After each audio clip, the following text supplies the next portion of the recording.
હાલીએ છીએ, અમે ગાંધીને વાંચ્યા છે, અમે ભગતસિંહને વાંચ્યા છે, અને જરૂર પડશે ને તો આ દેશ માટે, આ ખેડૂતો માટે, માતાઓ બહેનો માટે મરી જવાની તૈયારી છે. તમારી જેલની બીક જેને દેખાડતા હોય એને દેખાડજો.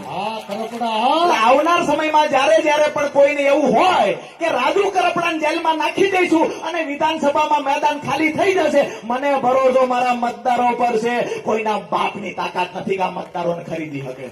અને જ્યારે જરૂર પડશે ત્યારે ચોમાસા પછી તૈયારી કરી રાખજો. આપણા બાળકોના ભવિષ્ય માટેની લડાઈ આપણે લડવાની છે. સિંચાઈના પાણી માટે લડાઈ લડવાની છે. બાજુમાં રહેલા મંત્રીશ્રીને કહીએ છીએ, સિંચાઈ વિભાગના તમે મંત્રી છો, જો તમને સમાજ માટે પણ થોડી લાગણી હોય તો આ વિસ્તારની અંદર સૌથી વધારે સમાજ કોળી સમાજ છે. કમસે કમ બીજા માટે નહીં, પોતાના સમાજ માટે તો કંઈક કરો.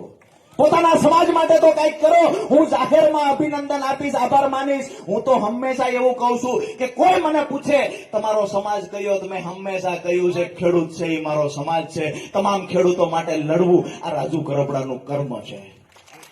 તમને પણ બધાને કહીશ, ગુજરાતની અંદર 60% વધારે વસ્તી કોઈ સમાજની હોય તો મારા તમારા સમાજની છે, ખેડૂત અને મજદૂરની. અને ખેડૂત અને મજદૂર સમાજને સાથે રાખી અને આપણે મજબૂતાઈથી લડાઈ લડશું. જે લોકોએ ભાજપના ઈશારે કામ કર્યું છે, જેને પોતાના સમજાય લોકોએ 85 આપણા લોકોને જેલમાં પૂરવાનું કામ કર્યું છે, આપણી બહેનોને દંડા ખવડાવવાનું કામ કર્યું છે, એમને પણ આવનાર સમયમાં જડબાતોડ જવાબ મળશે, મળશે ને મળશે.